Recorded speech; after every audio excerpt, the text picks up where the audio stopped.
In the 7th year of marriage, Claire contemplated the divorce papers spread across the kitchen table. The apartment was quiet that Sunday afternoon. Daniel had taken Peter, their 3-year-old son, to spend the day at the park. A father-son time before the separation, he said as he left without looking her in the eyes. Claire sighed, looking at the document that would formalize the end. Her signature was the missing piece. Daniel had already signed 2 days earlier with the same distant expression he wore when paying bills, as if it were just another formality, another paper to be dealt with. They fought about everything now, and about nothing too. A comment misunderstood during dinner, a louder tone of voice when talking about the overdue bills, the way he left the wet towel on the bed after his shower, the way she sighed impatiently when he talked about his tiring day at work. Everything was a reason. Everything turned into a war. It seemed like a silent competition. Who was more indifferent? Who was colder? Who would give up first? And this time, he mentioned divorce. Again. But unlike the other times, when she would beg, cry, and promise changes, this time Claire, tired of trying to mend what no longer seemed fixable, simply said, "That's fine." No tears, no screams. Just the exhaustion of someone who no longer sees reciprocity. But when the papers arrived, the atmosphere changed. It was no longer a fight. It was the end. Concrete. Legalized. The divorce didn't hurt when it was said in anger. It hurt when it became a document. And that weighed on them. Weighed more than any argument they'd ever had. Claire got up from the table and went to the bookshelf, determined to start sorting through some books. The house needed to be divided, just like their lives. She would stay in the small apartment she inherited from her father, the one they rented out to supplement their income. And Daniel would move back to his mother's house, temporarily. The routine had gradually consumed them. The accumulated bills, the fear of not being able to pay overdue bills, the expenses with Peter, the small clothes that kept not fitting the boy who was growing too fast, her salary that barely covered basic expenses, his which had decreased after the company's cuts. It wasn't just about love. It was about surviving. She was tired of him, of the silence during dinner, of his absence in important moments, of the pride that kept him from admitting when he was wrong, he too proud to admit that it also hurt. Claire began emptying an old drawer, sorting what was hers from what was his, postcards from a seaside trip before Peter was born, movie tickets kept as mementos, a watch that no longer worked but Daniel insisted on keeping. They were fragments of life mixed together, difficult to categorize.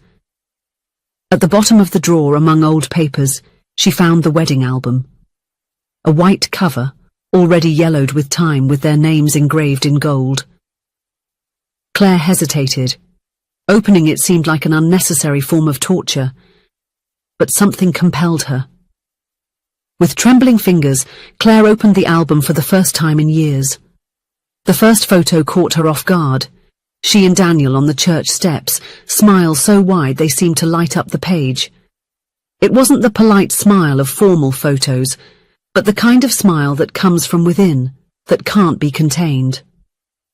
She turned the page and saw the photo of them dancing, Daniel looking at her as if she were the only person in the world. Claire felt a lump in her throat. When did that look disappear? Between the pages of the album, a thin envelope fell into her lap. She didn't remember it. Inside, a faded photo. The 2 young people wearing old paint-stained shirts, smiling in front of the walls of the apartment they had painted together before the wedding. On the back, a handwritten date. The first day in what would be their house. Claire was a nostalgic person. She liked to keep small mementos, but that day the photo hit her like a knife in the chest. She remembered that day, the jokes about who painted better, the promises made between brushstrokes, the way he hugged her when she slipped on the spilled paint. Everything seemed so simple then. The apartment still had those walls, still smelled like home. When did they stop seeing that? The tears were falling freely now. The divorce paper, now a cruel contrast with the photo in her hand, seemed to scream, "Do you really want to erase all of this?" At that time they were young, in love, dreamers who wanted to achieve many things, but none of the dreams had materialized. Real life, with its difficulties, had prevailed. Peter came earlier than planned. College was interrupted in the second year. Daniel's business never got off the ground after he lost his previous job and had to accept whatever came his way. Claire closed her eyes, feeling the weight of those abandoned dreams. Without a second thought, Claire grabbed the divorce papers and tore them up, not out of anger, but with determination. Maybe that wouldn't fix everything, but it was a start. She knew that one of them would have to break this cycle of foolish pride, and she decided to do it for them. She picked up her phone and, with her heart pounding, wrote, "Can you come over just to talk? No fighting. I need to speak with you." He took a while to respond. The clock's hands seemed to move slowly. Finally, the message arrived. "I'm coming. Peter fell asleep in the car. I'll leave him with my mother." The wait was agonizing. Claire tidied up the living room, placed the wedding album on the coffee table, and made some coffee, the way Daniel liked it, strong and with little sugar, which she had stopped making out of sheer stubbornness.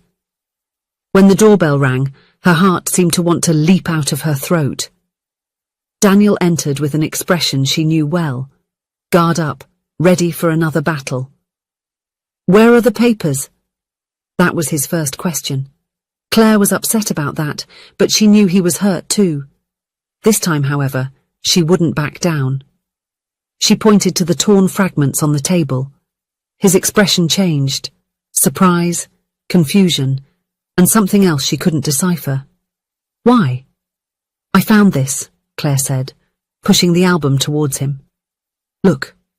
Her hands trembled as she opened the page where the faded photo was inside the envelope. Daniel remained still.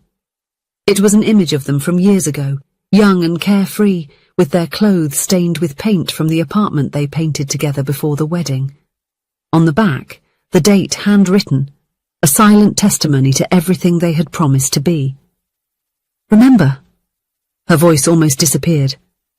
"You said that the colour of the walls didn't matter as long as we were together there." He swallowed hard, his fingers tracing the outline of the photo. "Claire, when did we stop trying?" She didn't hold back the tears this time. "It's not just about money or bills or who was more wrong. It's that we stopped seeing each other. Why do we treat each other like enemies?" Daniel closed his eyes as if the words physically hurt. "I just didn't know how to fix it." His voice cracked. "Every time I saw you tired, Peter needing something, the bills coming in, it felt like I was drowning and pulling you down with me." She touched the photo again, where their smiles were frozen in time. "But we knew how to swim together once. Did we forget how?" The silence that followed was different.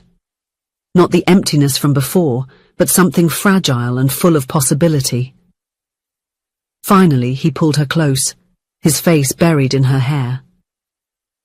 "I don't want to pretend everything's okay when it's not," he whispered. And there, amidst the torn pieces of the divorce and an old photo, something within them began to rebuild. They sat on the small couch, the one they bought when they moved into the apartment, and talked until dawn. They spoke of accumulated hurts, unshared resentments, unshared fears. It was as if they were getting to know each other all over again. It wasn't a miracle, but it was a new beginning. For the first time in years, they had been truly honest with each other. The following week, they found a couples therapist who agreed to fit them into their tight budget. In the first sessions, the silence still lingered, but gradually, they learned to speak without attacking. Over time, small changes began to appear. They started going out holding hands again, even if it was just to the bakery. They resumed asking each other how the day was, and really listening to the answer. Daniel began to leave loving notes for Claire to find in her bag. Claire returned to preparing coffee the way he liked. They learned that adult love is not made of grand gestures, but of constancy, presence, and patience. It's choosing to stay even when it would be easier to leave. They discovered together that dreams could be rewritten. Owning a house could wait. The trip abroad might happen when Peter was older. Claire resumed college one semester at a time. Daniel found a better job and began dreaming again of his own business, now with a more realistic plan. And every time silence threatened to return, one of them remembered, "We almost lost each other because we didn't know how to talk." 6 months later, on an ordinary night, while Peter was sleeping in the next room, they were sitting on the living room couch after another tiring day. But now, they were there together, trying to maintain the connection amidst the busy routine. When the phone vibrated in Daniel's pocket, he took it out slowly, looked at the screen, a random notification, and then, as if he had decided something, opened the camera. "Take a picture with me. We need to update another photo of us in a happy moment." It wasn't a request. It was an act of resistance against everything that almost separated them. That night, they took a selfie together, smiling with tear-filled eyes, and printed it at the little print shop on the corner the next day. On the back they wrote together, "When love chooses to stay, even after knowing the worst of each other, it becomes stronger." Our new beginning, 7 years and 6 months later.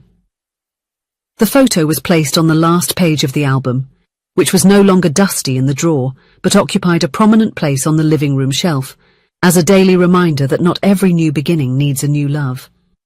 Sometimes it starts when you choose to look again at someone who has always been there but has stopped being seen.